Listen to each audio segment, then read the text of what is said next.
కొండలాగా పండలాగా మనం ఈరోజు ఉందముగాక. కదా అక్కడ మరి బెత్లెహేము ప్రాంతంలో కొంచెం కరువు వచ్చిందని చెప్పేసి ఏమైపోయింది, ఆ కరువు తట్టుకోలేదండి. ఆయన నయోమి తట్టుకోకుండా వచ్చేసరికి ఆమెకి మిగిలిందేంటి? దుఃఖం మిగిలిందేంటి? కట్టుకున్న భర్త కోల్పోయింది. నవమాసాలు మోసి ఇద్దరు కొడుకులు. ఒకసారి గమనించండి, ఒకసారి మీరు ఊహించుకోండి, ఒకసారి కదా, ఒకసారి ఊహించుకోండి ఆమె పరిస్థితిలో ఉంటారు కదా, ఊహించుకోండి ఒకసారి. ఇప్పుడు దిక్కు దశ ఎవరు లేరు ఆయనకు. ఎవరు ఉన్నారా? ఎవరు లేదు. ఒకసారి మనకు కూడా దిక్కు దశ ఎవరు లేకుంటారు. దేవుని మాట వినకుండా మనకు నచ్చినట్టు మనం చేసుకొని మనం నష్టం పడిపోతే అప్పుడు దిక్కు దశ ఎవరు ఉంటారు చెప్పండి? ఎవరు ఉంటారా? అదే దేవుడు అండి, అదే దేవుడి దగ్గర ఉండి నీకు కష్టం వచ్చిన బాధ వచ్చిన యేసయ్యా అంటే ఏమంటాడు తెలుసా? నేను నా బిడ్డ అని చెప్పేసి అంటా ఉంటాడు. హల్లెలూయా. నన్ను కాపాడు తండ్రి అంటే నిన్ను కాపాడుతున్నావు నా బిడ్డ అని చెప్పేసి అంటా ఉంటాడు. నన్ను రక్షించు యేసు అంటే నిన్ను రక్షిస్తున్నావు నా బిడ్డ అని చెప్పేసి అంటా ఉంటాడు. మరి ఎందుకైనా కష్టం అంటే మరి కొన్ని రోజుల కష్టాలు పోవాలని అని చెప్పేసి అంటా ఉంటాడు అండి. హల్లెలూయా. అదే మీరు దేవునికి దూరం అయిపోయి లోకంలో కలిసి యేసయ్యా అంటే అయ్యో నా ప్రజలు, అయ్యో నా చెల్లు, నా మాట వినలే ఎంత మేలు, ఎంత మేలు. నేను ఎరుగకుంటిని, ప్రబోధాశించిన కాలం, ప్రబోధాశించిన కాలం. నీవు ఎరుగకుంటివి, నేను ఎరుగకుంటిని, ప్రబోధాశించిన కాలం, ప్రబోధాశించిన కాలం. నా తల్లి గర్భములో పిండమై ఉండగా నన్ను చూసే నీ కన్నులు. నా తల్లి గర్భములో పిండమై ఉండగా నన్ను చూసే నీ కన్నులు. నియమించబడిన రాజముని పెళ్లికి ఏంటంట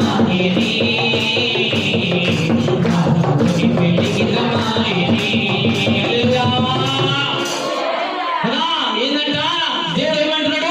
అయ్యో నా జనులు, అయ్యో నా ప్రజలు, నా మాట విన్న ఎంత మేలు. ఈరోజు ఎవరి మాట వినాలి మనము? ఎవరి మాట వినాలి మనము? జోషి అయిపోదామా? ఎట్లా చెప్తారు తెలుసా? మీరు ఎట్లా చెప్తారు తెలుసా?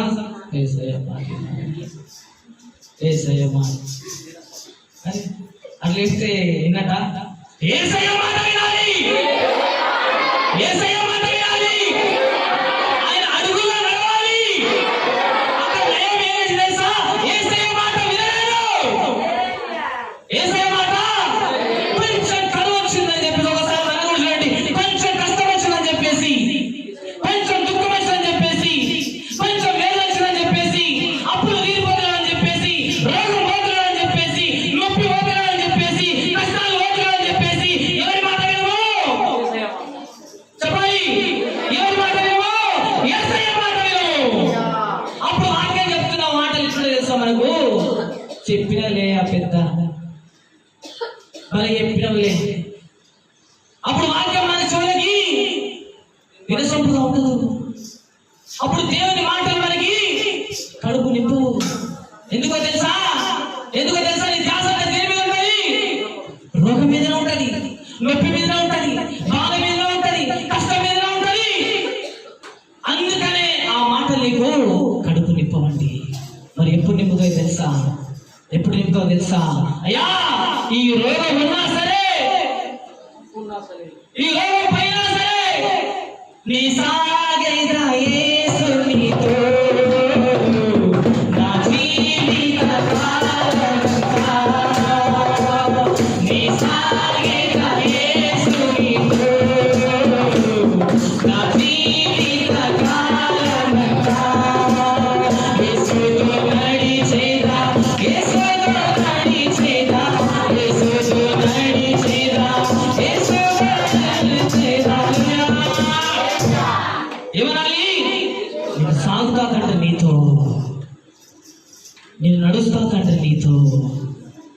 కష్టం వచ్చినా కష్టాన్ని పక్కన పెట్టేసి, అప్పులు వచ్చినా అప్పులు పక్కన పెట్టేసి, బాధలు వచ్చినా బాధలు పక్కన పెట్టేసి, కన్నీరు కలిగిందా కన్నీరు పక్కన పెట్టేసి, మొన్న ఏం జరిగిందో తెలుసా?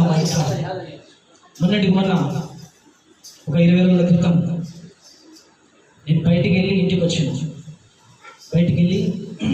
వచ్చాను. ఇంటికి రాగానే ఏమైందో తెలుసా? మా ఆరాధ్య ఏమంటుంది, నాన్న కడుపులో నొప్పిలేస్తుంది అంట. గుండె నొప్పిలేస్తుంది, కడుపులో వస్తుంది, గుండె నొప్పిలేస్తుంది, కడుపులో వస్తుంది అని చెప్పేసి. సరే మా ఏం కాదని చెప్పేసి ఇంట్లో పోతే మా పెద్ద బిడ్డ వర్షిత జ్వరం వచ్చి మనసు మీద వండుతుంది. చలికి వణికిపోతుంది, గద వణికిపోతుంది. జ్వరం వచ్చి గద వణికిపోతుంది. అంతకంటే ముందే ఏమైందో తెలుసా? మా తమ్ముని బిడ్డ పెద్ద బిడ్డ కదా అనారోగ్యంతో ఎక్కడుంది? భాస్కర్ హాస్పిటల్ ఉంది. అంతకంటే ముందు మా చిన్న బిడ్డకి ఫుల్ విపరీతమైన జ్వరం కదా, ఆయనకు జ్వరం, మా తమ్ముని బిడ్డ ఇంకొక చిన్న బిడ్డకి జ్వరం, దినాగమన పుట్టిన మా చిన్నోని బిడ్డ కూడా జ్వరమే. పిల్లలందరూ కూడా ఏమైపోయింది తెలుసా? పిండి పడేస్తుంది. కష్టం చేసుకొని ఇంటికి వచ్చిన మనిషికి ఇంటికి రాగానే ఏం దొరకాలండి చెప్పాలి? కన్నా కష్టం చేసుకొని ఇంటికి వచ్చిన మనిషికి ఇంటికి రాగానే మనశ్శాంతి రావాలి, తృప్తి కలగాలి. కానీ ఇంటికి రాగానే అదిగో రోగం, అదిగో నొప్పి అంటే ఏముంటుంది? ఎట్లుంటుంది కదా? ఇంటికి రాగానే మా బిడ్డ అక్కడ పోస్తుంది, గుండె నొప్పి, జ్వరం వచ్చి పెట్టి మీద పడిపోయింది. ఒకటే అనుకున్నాడు, నా తండ్రి ఈరోజు జ్వరం వచ్చిందేమో కానీ రేపు సాక్షి బిడ్డగా నిలబెట్టబోతున్నాను. విచిత్రమైన తెలుసా? అద్భుత రీతిగా దేవుడు కార్యం చేసింది. కష్టాలు వచ్చినప్పుడు, బాధలు వచ్చినప్పుడు నిలబడాలా పడిపోవాలా? నిలబడాలండి యేసయ్య నామములో. హల్లెలూయా. కదా మరి దేవుడు మాట్లాడుతూ ఉన్నాడు, నయోమి నిలబడలేదు. ఎక్కడ సంతోషం ఉంటుందో అక్కడ పరిగెత్తుంది నయోమి, ఎక్కడ ఆదాయం ఉందో అక్కడ పరిగెత్తుంది నయోమి, ఎక్కడ లాభం వస్తుందో అక్కడ పరిగెత్తుంది నయోమి. ఒక్కోసారి మనం కూడా పరిగెత్తా ఉంటాం. గాడి కూడా మంచిగా అవుతుంది, ఉరుకు గాడికో భయం పెట్టినట్టుగా నీకు మంత్రగాడు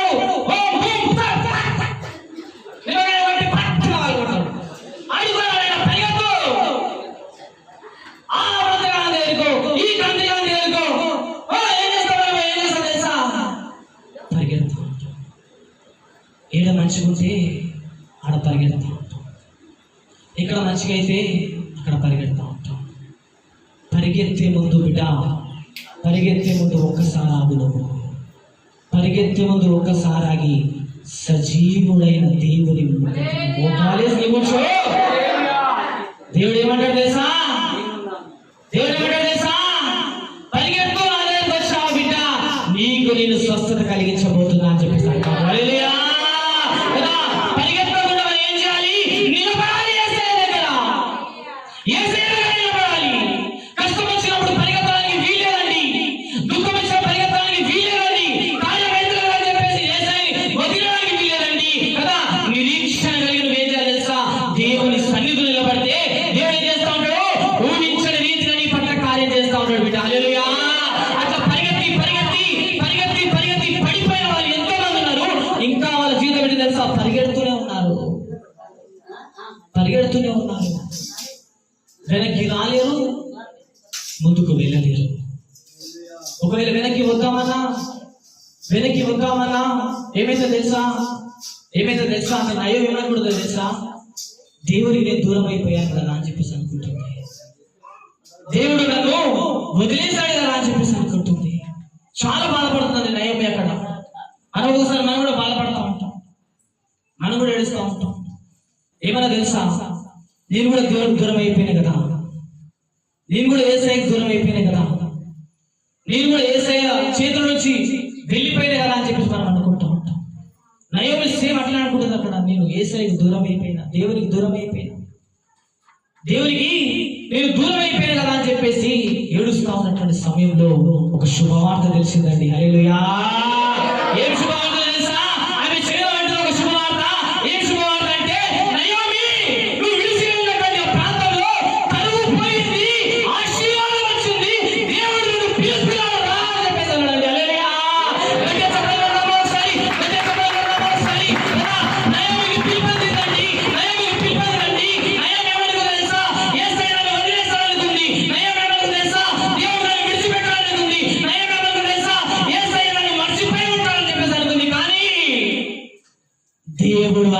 మర్చిపోలేదండి. హల్లెలూయా.